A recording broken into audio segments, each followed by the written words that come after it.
Bayi dan balita tewas laka lantas di jalan tol.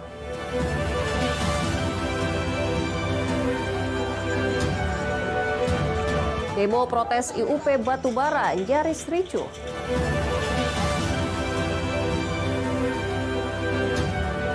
Kreasi bakpao cocok bekal sekolah anak.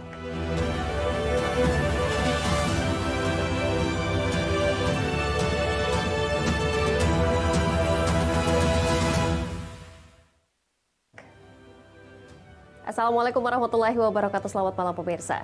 Kembali News Sumsel hadir menjumpai Anda hari ini Rabu 28 Agustus 2024.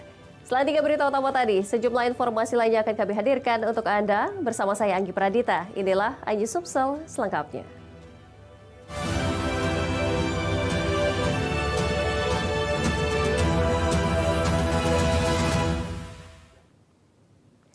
Kita awali informasi pertama hari ini pemirsa, seorang bayi baru berumur 21 hari tewas dalam laka lantas di ruas tol Kayu Agung Palembang.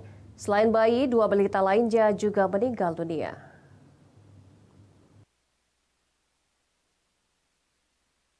Laka lantas tol kembali terjadi dan menelan korban jiwa. Kali ini terjadi di Jalan Tol Kayu Agung Palembang, tepatnya di kilometer 353, 27 Agustus 2024. Laka terjadi dari arah Palembang menuju Lampung, mobil minibus berwarna hitam menabrak belakang mobil truk Fuso yang ada di depannya. Akibatnya 4 orang meninggal dunia dan 3 orang mengalami luka-luka, semuanya penumpang Fortuner. Di antara penumpang yang meninggal tersebut, 1 diantaranya merupakan seorang bayi perempuan baru berusia 21 hari. Kemudian 2 orang balita berumur 4 dan 5 tahun, serta 1 orang dewasa. Semua penumpang diketahui masih dalam hubungan satu keluarga, 2 pasang suami istri beserta anak. Laka lantas ini terjadi diduga akibat sopir minibus mengantuk dan hilang kendali sehingga tidak dapat mengendalikan kendaraannya.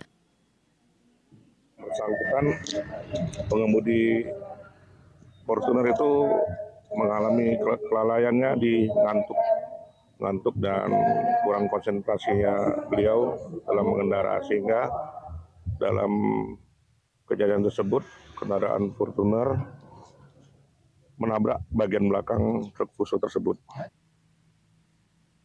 Pengguna tol dihimbau untuk berhati-hati serta selalu waspada dalam mengendarai kendaraan. Patuhi aturan lalu lintas, jika capek dan mengantuk, lebih baik istirahat sejenak daripada memakan korban jiwa. Dari Ogan Komre Ilir, Fitriadi Aijus melaporkan. Sementara itu, pasca ditetapkan 6 tersangka dugaan korupsi tambang batubara lahat, ratusan warga dari LSM KPK Nusantara melakukan aksi demo di Kejati Sumsel. Pendemo menuntut proses oknum-oknum intelektual yang belum dijadikan tersangka.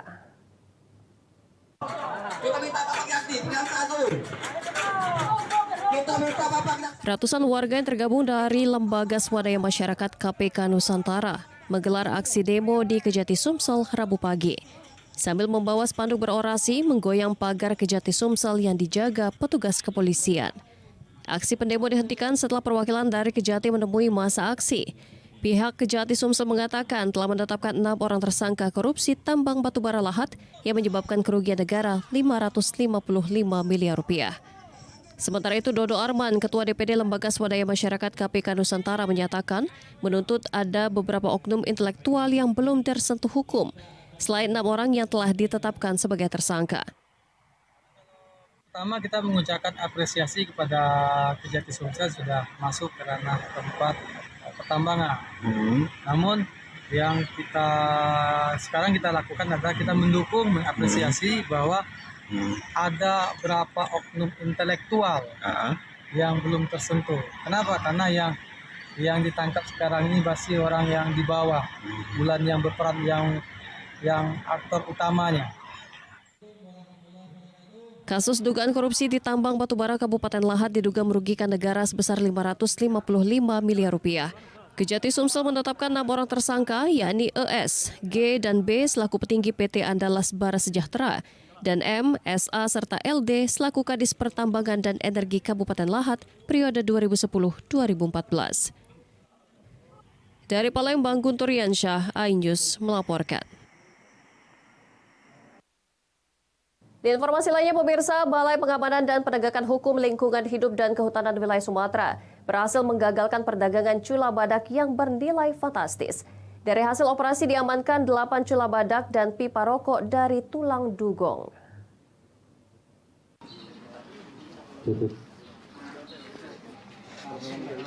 Delapan buah cula badak, pipa rokok dari gading gajah dan tulang ikan duyung atau dugong berhasil diamankan dari pedagang ilegal oleh Gakum KLHK Palembang bekerja sama dengan Polda Sumsel. Barang bukti ini disita dari tersangka ZA, warga 24 Ilir, Kecamatan Bukit Kecil, Palembang. Penangkapan tersangka merupakan hasil dari Cyber Patrol Center Intelligence terhadap perdagangan online satwa yang dilindungi dari perburuan badak untuk memberantas perdagangan ilegal, terutama cula badak dan gading gajah. Cula badak memiliki nilai jual yang cukup fantastis dengan harga 35 juta per gramnya. Sementara KLHK berhasil mengamankan sekitar 7 kg cula badak beserta 1 gading gajah dan 1 pipa rokok dari tulang ikan duyung yang juga memiliki nilai jual tinggi. ZA merupakan pedagang ilegal berjaringan internasional yang saat ini masih terus dikembangkan petugas untuk pengejaran pelaku lainnya. Kami dalamin semua, Pak. Kami kan sedang mendalamin semua proses komunikasi, proses transaksi dan semuanya. Pasarnya sendiri kemana ini, Pak? Kenapa? Ya, sementara kan dia menawarkan melalui proses ini kan? Lokal. Tapi kami melihat ini ada jaringan internasionalnya. Kami akan menggunakan ya Undang-Undang Konservasi Sumber Daya Alam, Hayati dan Ekosistemnya, ya Undang-Undang 32 ya tahun 2024. Ini ancaman hukumannya itu maksimal 15 tahun. ZA kini terancam hukuman 15 tahun penjara karena melanggar Undang-Undang 32 tahun 2024 Konservasi, Sumber Daya Alam, Hayati dan Ekosistem, bahkan terancam pasal berlapis lainnya. Dari Palembang, Ahmad Syaiful, iNews melaporkan. Cawagup Herman Deru Ciujang tes kesehatan. Informasinya akan kami hadirkan sesaat jeda, tetaplah bersama kami.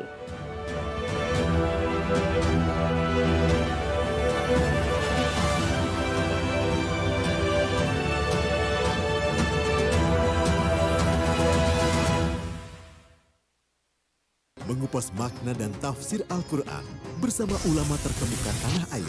Kaumum min kaum khairun minal yadis sufla. Nggak bakal bisa dibayar oleh dunia dan seisinya. Jelas, lugas untuk kehidupan sehari-hari. Di antara yang merusak hati adalah buruk sangka. Wa aqimus shalah wa atuz zakah. Itu pun sejajar dengan jihad fisabilillah. Cahaya Hati Indonesia, Sabtu dan Minggu pukul 12 siang di iNews.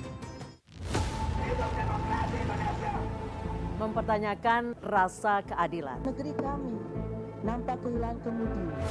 Kebenaran, keberanian, dan juga kejujuran. Itu hak demokrasi, nggak apa-apa. Saatnya kita bicara. Tuntaskan di sini. Menyampaikan dari kacamata mahasiswa. Saya Aryo Ardi. Saya Anisha Dasuki. Interupsi hanya di iNews.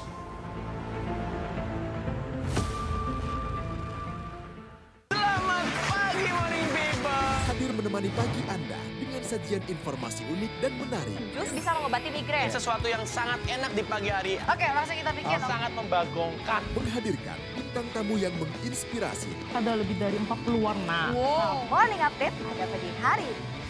Morning Update, Senin sampai Jumat, pukul 7 pagi di iNews. Update informasi terlengkap menuju prime time berkualitas bersama iNews. Selamat sore. Bekerja keras. iNews sore setiap hari. Di iNewsroom dan Banjar terus iNewsroom, Senin sampai Jumat. iNews Prime, Senin sampai Jumat. Selamat malam pemirsa, kembali berkembang. iNews Malam, setiap hari, hanya di iNews.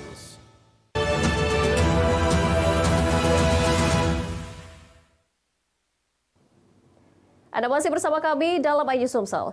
Pemirsa, calon gubernur dan wakil gubernur Sumatera Selatan Herman Deru dan Ciujang melakukan tes kesehatan di Rumah Sakit Muhammad Husin Palembang. Tes kesehatan merupakan tahapan wajib yang harus dilakukan pasangan kepala daerah.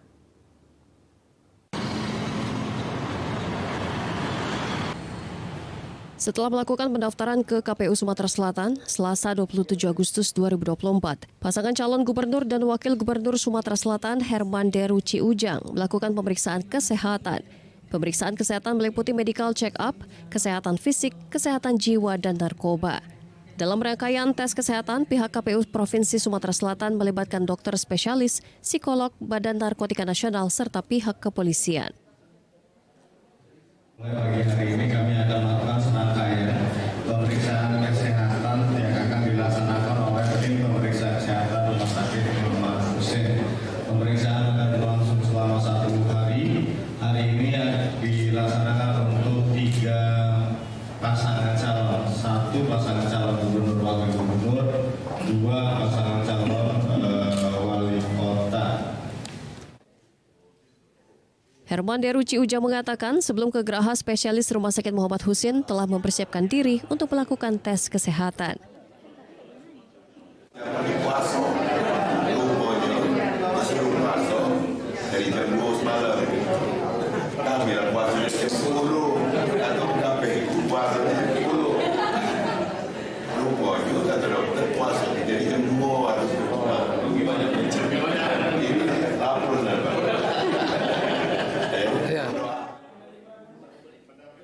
Tak hanya pasangan Herman Deruci Ujang yang melakukan tes kesehatan, namun juga pasangan calon Kepala Daerah Kota Palembang Yuda Bahar dan calon Kepala Daerah Kota Prabu Mulih Arlan Franky yang juga melakukan tes kesehatan. Dari Palembang, Yudo Handoko, iNews melaporkan. Sementara itu, pasangan Bupati dan Wakil Bupati Musi Banyu Asin, Lusianti dan Safarudin, melakukan pendaftaran ke KPU Musi Banyu Asin. Kedua pasangan calon kepala daerah ini didampingi koalisi partai dan ribuan pendukungnya.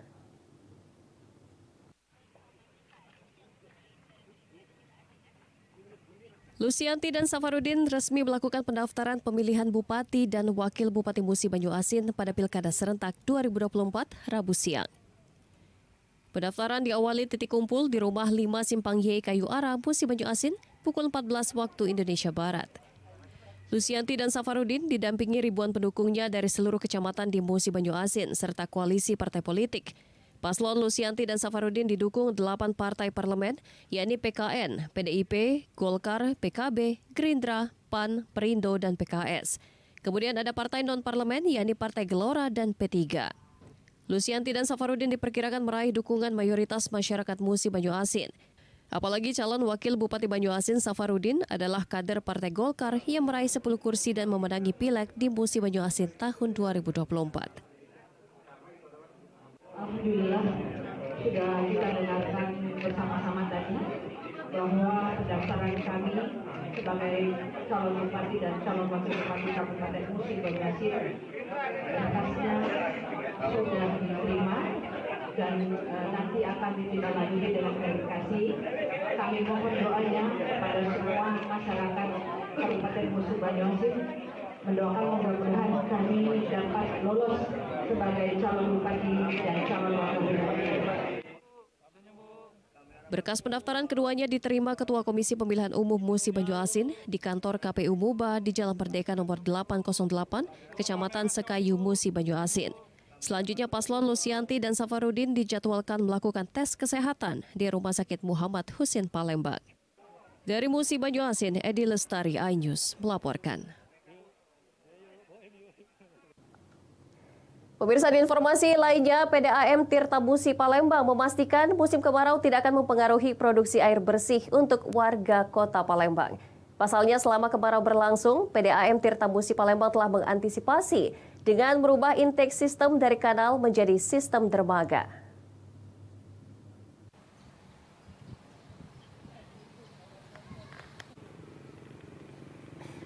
Kekhawatiran masyarakat terhadap kualitas air PDAM Tirta Musi saat musim kemarau diantisipasi oleh PDAM Tirta Musi Palembang. Direktur Utama PDAM Tirta Musi Palembang mengatakan, meski musim kemarau, kondisi air justru terbilang jernih, berbeda di saat musim penghujan yang sedikit keruh. Sedangkan untuk produksi air di musim kemarau tidak ada perubahan signifikan, bahkan grafiknya pun masih stabil. Pada musim hujan dan kemarau, produksi air di PDAM Tirta Musi Palembang tetap sama, yakni sebanyak 13 juta meter kubik. Luasnya Sungai Musi membantu suplai air cukup dan stabil. Selain itu, saat musim kemarau, PDAM Tirta Musi merubah intake sistem dari kanal menjadi sistem dermaga. Adanya pompa feeder serta melakukan perawatan pompa-pompa yang ada sehingga saat kemarau datang tidak terjadi gangguan. Ada beberapa pertanyaan dari masyarakat karena melihat Sungai Musi sudah mulai surut ya. Tetapi dari data kami yang ada, dari kalau kita bandingkan awal tahun kita anggap itu musim hujan, dan pada bulan Juli, Agustus ini musim kemarau, itu tidak ada perbedaan yang nyata. Jadi kami memproduksi per bulannya sekitar 13 juta meter kubik, dan ini juga pada bulan-bulan kemarau masih seperti itu. Jadi tidak ada perubahan ya. Andi Wijaya berpesan kepada masyarakat untuk menghemat air, mengingat air merupakan sumber daya alam yang melimpah, akan tetapi fresh water hanya 3% di atas bumi. Dari Palembang, Erwin Setiawan, iNews, melaporkan. Selesai jeda, kami akan menghadirkan informasi mengenai kreasi bakpao cocok bekal sekolah anak. Tetaplah bersama kami.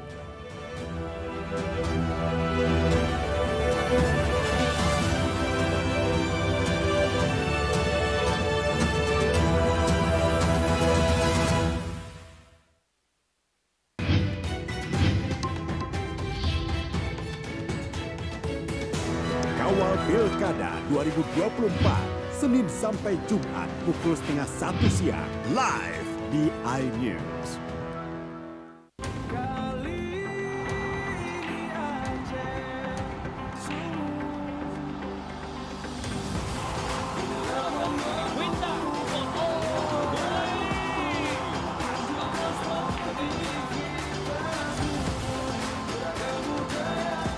Ya, luar biasa sangat.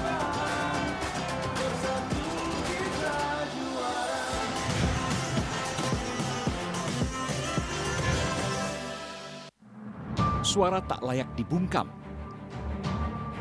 Intelektualitas perlu diuji. Integritas butuh konsistensi demi demokrasi yang hakiki.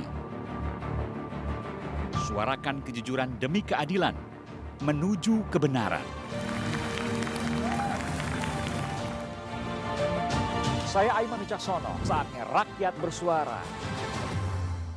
Saya Abraham Silaban, Anda menyaksikan The Prime Show. Investigasi eksklusif. Omnibus Law Undang-Undang Cipta Kerja mengakibatkan PHK di mana-mana. Mengupas isu-isu terhangat. Ini apa? Hakim MK? Silakan diselesaikan, Mas Pipin. Saya kasih kesempatan ke Fritsen, Kak. Semua tanya akan dijawab dengan tuntas dan berkelas. Ada kejanggalan bagi saya dari pihak-pihak wasit yang tidak menguntungkan buat kita. The Prime Show. Setiap Rabu pukul 8 malam.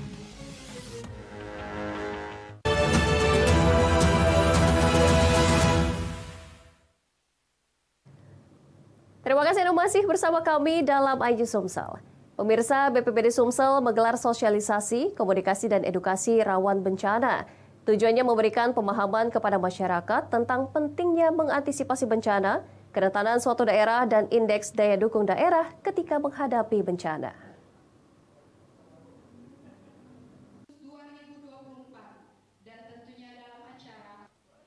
Diikuti oleh para pihak yang berhubungan serta stakeholder dari 17 kabupaten kota di Sumatera Selatan. BPBD Sumsel menggelar sosialisasi, komunikasi, edukasi rawan bencana. Pemberian materi serta diskusi dari PLH Kepala BPBD Sumsel sebagai upaya untuk pencegahan dan kesiapsiagaan. Melaksanakan rapat bimbingan teknis dengan seluruh OPD BPBD Kabupaten Kota di Sumatera Selatan dalam rangka penghitungan indeks ketahanan daerah. Rakor digelar agar terjalin sinkronisasi sehingga memudahkan dalam antisipasi maupun penanggulangan bencana, baik bencana yang disebabkan oleh kelalaian manusia maupun bencana alam.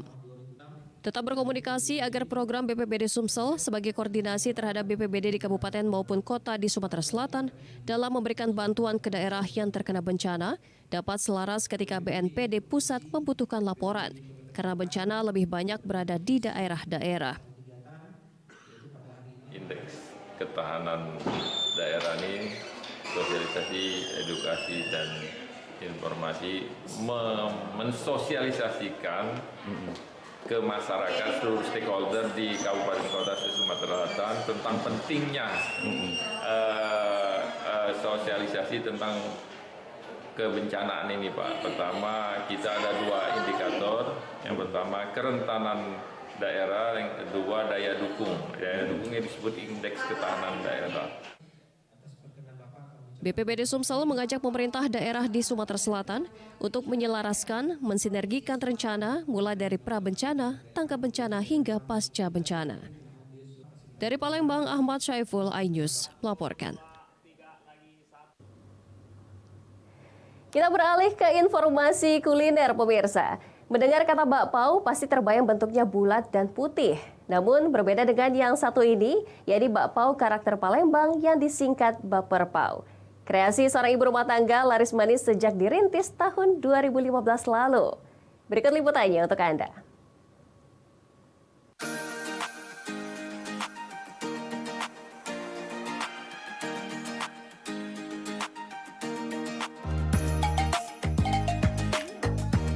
Beginilah penampakan berbagai bakpao karakter Palembang, kreasi ibu rumah tangga, warga Jalan Kebon Siri Palembang bernama Desi Permatasari.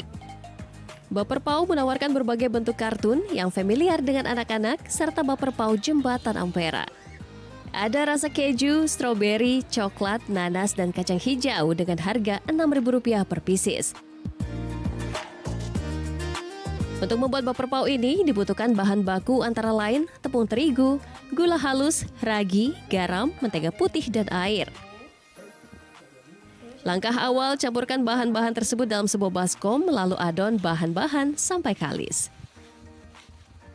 Setelah kalis, bagi adonan untuk ditimbang dan diwarnai. Setelah adonan diwarnai, adonan diisi dengan isian sesuai permintaan. Setelah diisi, adonan dibentuk karakter. Kemudian setelah menjadi karakter, ditunggu bakpao hingga mengembang, lalu dikukus. Kukus selama kurang lebih 10 menit dan bakpao siap dihidangkan. Kreasi ini diminati warga Bumi Sriwijaya sebagai bekal sekolah. Sementara Desi Permatasari menjelaskan usahanya bisa bertahan karena terus berinovasi dan berusaha menjadi UMKM binaan BUMN di tanah air. Kita ada inovasi-inovasi terus ya, jadi setiap tahunnya kita tuh berinovasi. Sekarang kita ada bekal sekolah anak, jadi itu bisa tahan di freezer sampai 3 bulan. Terus sekarang inovasi kita juga ada bakpao bentuk ampera, jadi itu kemungkinan bisa menjadi oleh-oleh khas Palembang. Kita ikut pelatihan-pelatihan dan kita berusaha untuk menjadi binaan-binaan dari BUMN agar bisa menjadi UMKM yang naik kelas. Uniknya ini bisa untuk anak-anak TK, untuk bekal anak sekolah karena recommended buat anak-anak yang ingin karakternya seperti apa, seperti dia pengen karakter Spider-Man, itu bisa menjadi anak tuh lebih lahap untuk makan bawa bekal di sekolah. Kini usaha ibu 3 anak ini terus berkembang pesat menjadi binaan UMKM Pertamina. Dari Palembang, Bambang Irawan, iNews melaporkan. Pemirsa, informasi tadi mengakhiri iNews Sumsel di edisi hari ini. Saya Anggi Pradita dan kerabat kerja bertugas mengucapkan terima kasih atas kebersamaan Anda. Selamat malam dan selamat beristirahat.